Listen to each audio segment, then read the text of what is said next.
بات جو یہاں بیان فرمائی، وَخَتَمَ اللَّهُ عَلَى قُلُوبِهِمْ وَعَلَى سَمْعِهِمْ وَعَلَى أَبْصَارِهِمْ غِشَاوَةٌ وَلَهُمْ عَذَابٌ عَظِيمٌ۔ ایک انسان کے علم ہدایت حاصل کرنے کے بنیادی طور پر تین ہی ذریعے ہیں۔ نمبر ایک، قلب یعنی دل، یہ تو علم و ادراک کا اصل محل ہے۔ کان جس کے ذریعے سے بات سنی جاتی ہے، اور آنکھ جس سے انسان مشاہدات کرتا ہے، لیکن جب کسی کے یہ تینوں ذرائع معوف ہو جائیں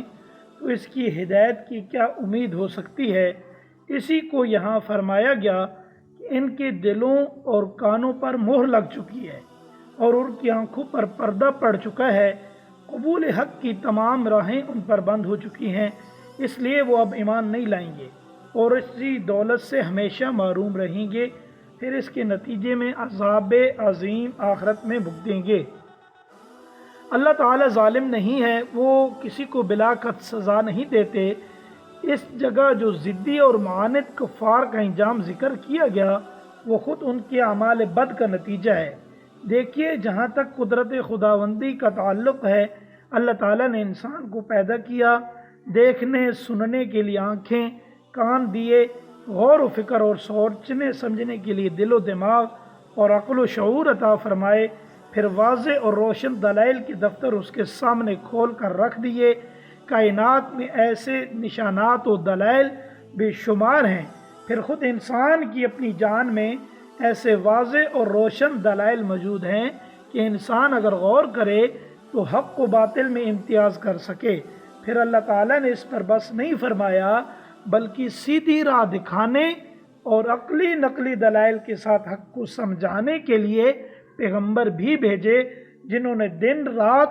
اللہ کا پیغام لوگوں کو سنایا اور ان پر حجت قائم کر دی، لیکن اس کے باوجود انہوں نے محض ضد و عناد کی وجہ سے حق کو نہ ماننا اور کفر و انکار پر ڈٹے رہے، نہ آنکھوں سے کام لیا، نہ کانوں سے، نہ عقل و شعور کو استعمال کیا۔ اس کا نتیجہ یہ ہوا کہ رفتہ رفتہ کفر و انکار ان کے رگ و ریشہ میں سرایت کر گیا، ان پر گمراہی کی ظلمت تاریکی ایسی چھا گئی کہ اب وہ اس سے باز نہیں آ سکتے۔ گمراہی کی اس کیفیت کو مہر یا بند سے تعبیر کیا گیا ہے تو معلوم ہوا کہ ان کے دل و حواس پر مہر کا لگنا اور سعادت ایمان سے ان کی ابدی محرومی یہ ان کے اپنے ہی اعمال کا نتیجہ ہے۔ ایسا نہیں ہے کہ اس مہر کی وجہ سے انہیں کفر پر مجبور کیا گیا ہو، اس لیے وہ جو کفر پر اپنے اختیار سے مرتے دم تک قائم رہے، انہوں نے اپنے ارادے سے ایمان پر کفر کو ترجیح دی، اس کی سزا ان کو آخرت میں عذاب عظیم کی شکل میں ملے گی۔ خلاصہ یہ ہوا کہ ان آیات سے معلوم ہوا کہ کفر اور ہر گناہ کی اصل سزا تو آخرت میں ملے گی، مگر بعض گناہوں کی سزا دنیا میں بھی مل جاتی ہے، جس کی بنیادی طور پر ایک شکل یہ بھی ہے کہ اصلاح حال کی توفیق سلب ہو جاتی ہے، برائی کا احساس اس کے دل سے جاتا رہتا ہے۔ حدیث شریف میں بتایا گیا کہ انسان جب کوئی گناہ کرتا ہے تو اس کے قلب پر مثل نقطے کے ایک سیاہ نشان لگ جاتا ہے۔ اگر اس نے توبہ نہیں کی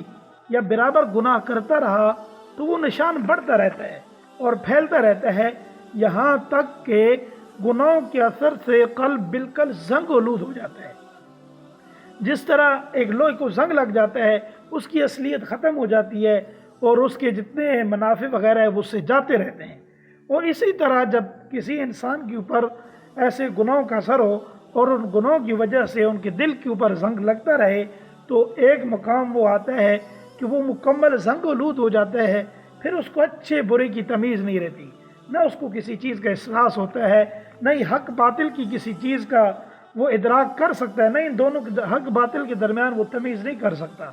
اللہ تعالی ہمیں اسلام ایمان پر استقامت نصیب فرمائے، اور یا اللہ حق کو سمجھنے، اس کو اپنانے کی ہر حال میں ہم کو توفیق عطا فرما، اور ضد و عناد جو خالص کافرانہ خصلتیں ہیں ان سے ہمارے دلوں کو بالکل پاک فرما۔ وآخر دعوانا ان الحمد للہ رب العالمین۔ Allah